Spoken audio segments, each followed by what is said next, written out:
क्या सेवा करें आगे। मैं तो सिर्फ दर्शन कर रहा। आप सब ब्रजवासियों के अन्न टुकड़ा खा करके ही हमारा अध्यात्म पोषण हुआ है। अगर आप ब्रजवासियों की कृपा को न होती, अन्न टुकड़े न मिलते, तो मुझ जैसे अधम को लाडली लाल अपना कैसे मान लेते। हम में एक ही गुण है कि हम सिर्फ ब्रजवासी हैं जी। बाकी हम सब में अपन भी खाने हम सब एक ही बात से सब काम समझ जाएगा। हाँ, हमारे प्रभु संबंध को बहुत निर्वाह करना जानते हैं। प्रीत की रीति रंगीलो ही जाने। संबंध का निर्वाह अगर कर सकते हैं तो बिहारी बिहारी जो कर सकते हैं, और तो सब गुणों का निर्वाह करते हैं। गुणवान है तो उसे प्यार देते हैं, लेकिन संबंध का निर्वाह हमारे केवल प्रभु ही करते हैं। और ये ठसक ब्रजवासियों में गर्व से ही होती है, क्योंकि प्रभु मेरे हैं। जो यहाँ उपासना में सीखा जाता है कि मैं भगवान का, भगवान मेरे, बड़े बड़े संत इसे सिखाते हैं, वो यहाँ इस रज में पैदा हुई कि ठसक होती है। कन्हैया हमारा, श्री कृष्ण हमारा, तुम उपासना करो, हम तो इसके घर के हैं, इसके साथ खेल। आपका ये जो भगवत भाव प्रदर्शित हुआ, ये श्री कृष्ण कृपा के बिना नहीं हो सकता। चार लोग प्रणाम करें तो हम अपनी सीमा में आ जाता है। आप हमारे गुरु स्वरूप हैं, ब्रजवासी हैं, आप हमारे अन्नदाता हैं, यहाँ का हम टुकड़ा पाया है। देखो, बातें बनाना अलग बात है, हम हृदय की बात कहते हैं। ब्रजवासियों के टुकड़े से हम पले हैं, ब्रजवासियों के टुकड़े से हमारी उपासना पली है।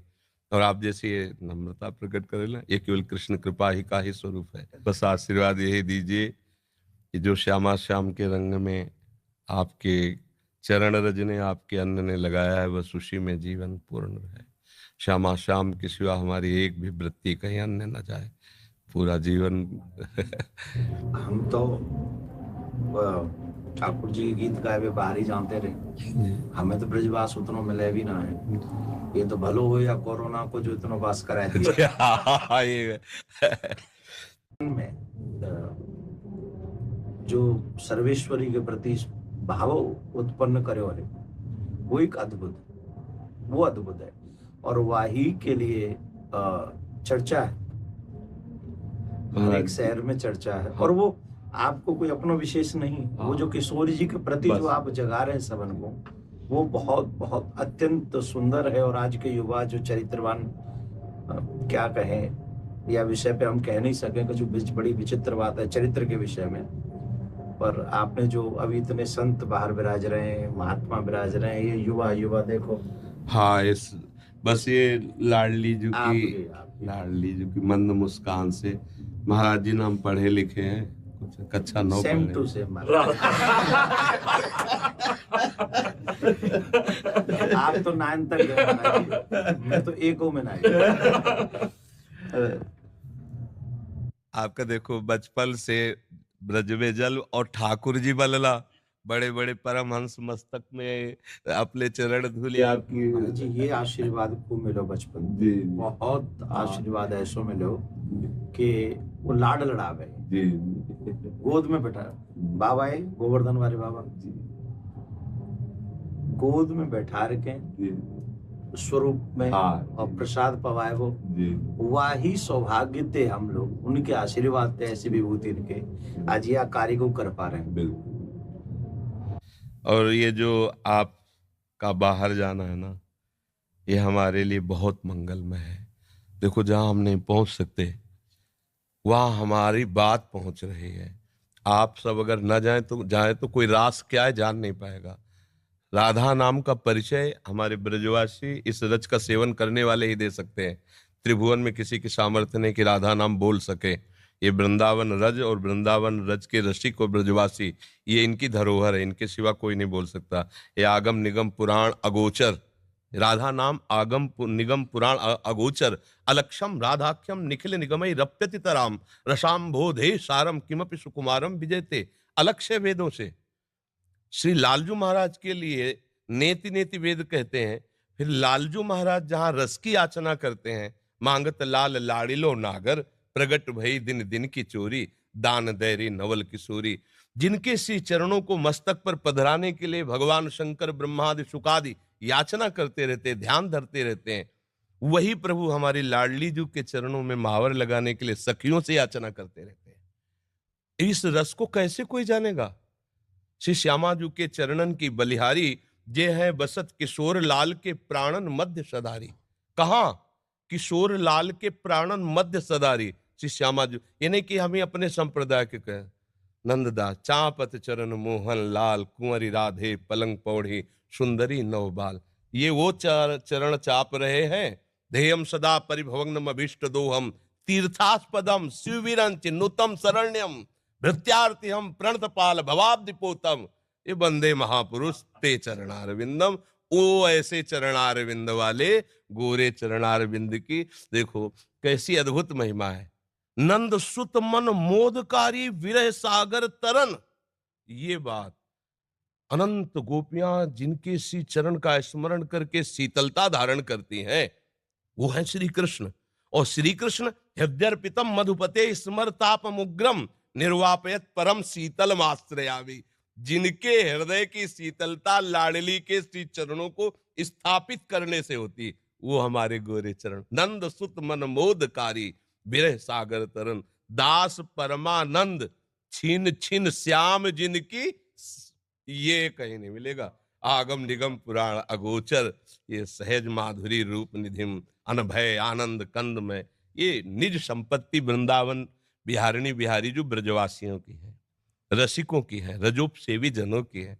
तो अहोभाग्य है कि ऐसे अभी जन विराजमान है कि बाहर जाकर राधा नाम, रास, भगवद यश का गान करते हैं तो उनके कानों में लोभ जागृत होता है, भागते हैं वृंदावन की तरफ। अगर हमको रास का परिचय न मिला होता बाहर से, तो लोभ कैसे जागृत होता है? वहां देखा, अरे अब ये तो जीवन बन गया, इसके बिना जी नहीं सकते, घसीट लिया। ये महापुरुष जन जा जा करके राधा नाम भगवद यश गान करते, जगत मंगल करते हैं, जगत मंगल। जिस दिन ये बंद हो जाएगा, उस दिन जो धुआं उठ रहा है ना, वो ज्वाला बन जाएगी, सुरक्षित कोई नहीं रहेगा। ये जो भगवत यश गान हो रहा है, जो भगवत प्रेमी महात्मा जन निरंतर नाम जप कर रहे हैं, भगवत यश चिंतन कर रहे हैं, लीला चिंतन कर रहे हैं, उनसे सबका मंगल हो रहा है। लोग नहीं जानते हैं ये जो अशुभ है ये भस्म होता रहता है उनकी वाणी से, उनके चिंतन से, उनकी शरीर से स्पर्श की हुई वायु से। और जिस दिन ये मंगल बंद हुआ, ज्यादा दिन नहीं चलेगा, ये भी शास्त्रों के प्रति श्रद्धाएं कम होती चली जा रही, संतों के प्रति ऐसे आचरण व्यक्त हो गए कि अश्रद्धा ही बढ़ रही आगे चल करके। ये जैसे अब देखो अपनी जो पूर्व रास पद्धति थी, धीरे धीरे ऐसे सीरियल चल रहे हैं, ऐसी लीलाएं, कौन उनको देखे? उनको तो भावुक जन पान करते हैं ना, ब्रजवासी बालक भगवत स्वरूप में, वो बस इतना ही उनके लिए काफी। जो प्रेमी जन बाहर देखो, धीरे धीरे शास्त्रों के प्रति अंगुली उठने लगी। अब आगे चल करके धीरे धीरे आपको उतरना पड़ेगा। शास्त्र सम्मत वार्ता कोई सुनने के लिए राजी नहीं होगा। ये तो अभी बहुत कृपा है, अभी बहुत कृपा है, सुन तो रहे ना, आगे सुनेंगे नहीं।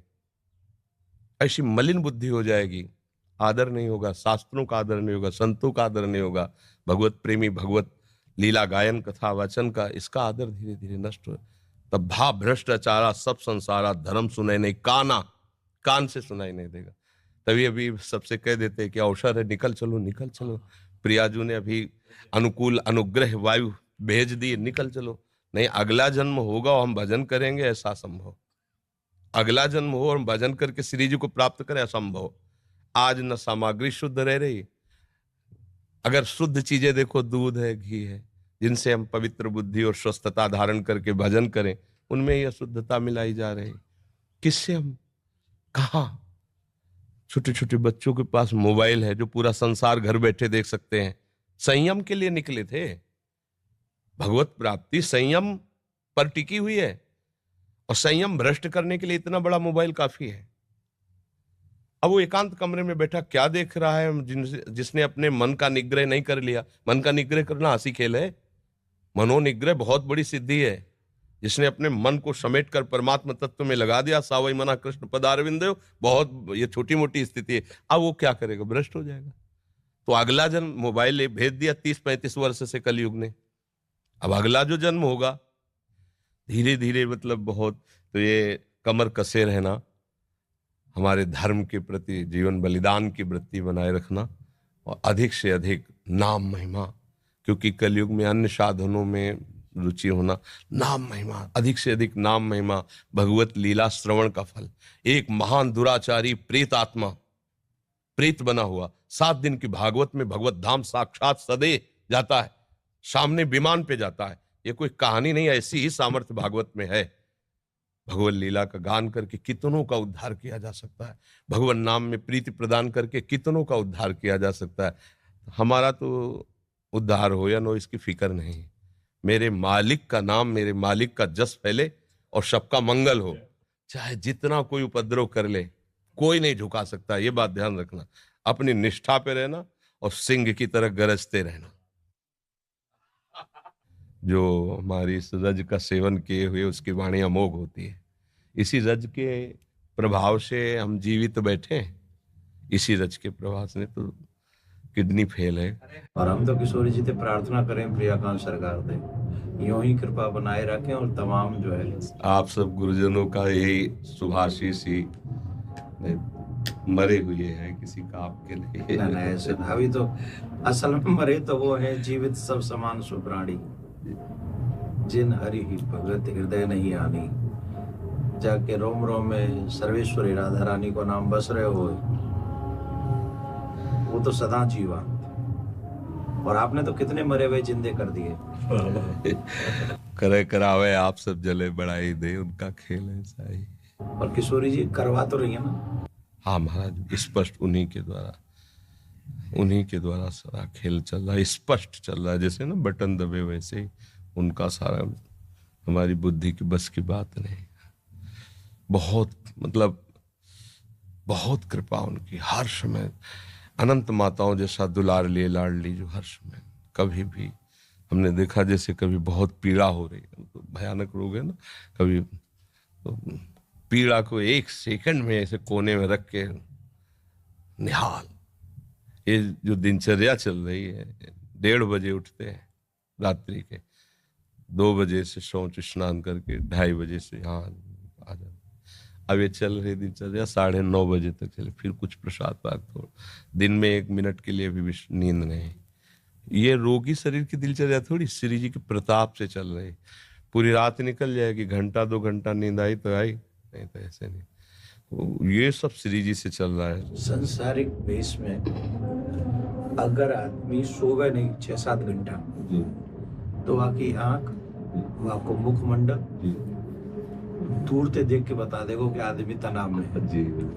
और जो वो आप क्रिया बता रहे हैं, और वह क्रिया के बाद जो आपको दर्शन है, ये साक्षात किशोरी जी को दर्शन, बिल्कुल उनकी कृपा का दर्शन महाराज जी। अब जैसे कल डायलिसिस हुआ, डायलिसिस 4 घंटा, जैसे मछली तड़पे ना ऐसे शरीर से खून निकलता है, स्पिरिचुअल निकलता है ना रफ्ता। अब जैसे खून का एक स्वाभाविक दौड़ है, और जब उसको तो हर नस नाड़ी में एक भयंकर पीड़ा होती, बेशुद्ध।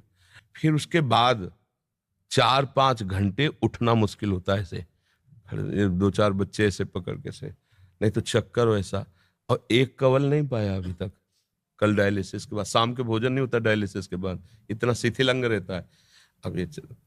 अब 9-9:30 बजे प्रसाद पाएंगे। क्या कि ऐसी एक दिनचर्या है कि अब जैसे हम थोड़ा भी कुछ पाले तो फिर हमारी सामर्थ्य नहीं होगी, हमें लेट जाना पड़ेगा। जब हम कुछ नहीं पा रहे हैं तो एक मतलब आध्यात्मिक ऊर्जा शक्ति के द्वारा अब आप 10-11 बजे तक ऐसे बुलवाते रहिए, हम बोलते रहेंगे। नहीं तो हम कुछ भी पाया तो इतनी जोर की प्यास लगती है, क्योंकि पानी पर ब्रेक है। बस जैसे हमें प्यास लगती है ना, इतना गिलास है, इतना बुदा, उसमें पानी देते हैं। क्योंकि अधिक पानी, डायलिसिस अधिक, तो फिर थोड़ा सा पानी। अब बराबर बोल रहे हैं, कुछ खा पी नहीं रहे तो प्यास नहीं लग रही। और अगर हम अभी कुछ भी ले, बस पे इतनी प्यास, फिर परेशान हो जाते हैं। जब किशोरी जी कृपा कर दें तो यूं कह दियो कबू कि जो ये कथावाचक ढूंढ लेना है तुम्हारा नाम का, इनको भी कल्याण। अरे लाडली जी की बहुत कृपा है, बहुत कृपा है। मैं यूं कह गया, मैंने कि सिर्फ 1 मिनट दर्शन करेंगे, चरण स्पर्श करेंगे और हम चले आएंगे, हम उन्हें तंग नहीं करेंगे। नहीं। अब यहाँ से जावे को मन नहीं करता। बड़े दिनांत इच्छा ही मेरी, कई बार मैंने पतो भी करवाया कि भाई वो अब मैंने कि व्यस्त तो मिल को बड़ा मुश्किल है जाएगा, पर 2 मिनट से दर्शन करने वो आप फिर ठाकुर जी जल्दी दे हमें ये दिन अवसर दिखावे कि हम आपके दर्शन फिर आके करें। नहीं कि तो कोई आ जाओ हमारे जो का ये वो बेटा ये आओ एक बार पुनः स्पर्श को अवसर मिल जाए। बस आप किशोरी जी से प्रार्थना आप स्वस्थ रहें और जग को कल्याण में ही करें।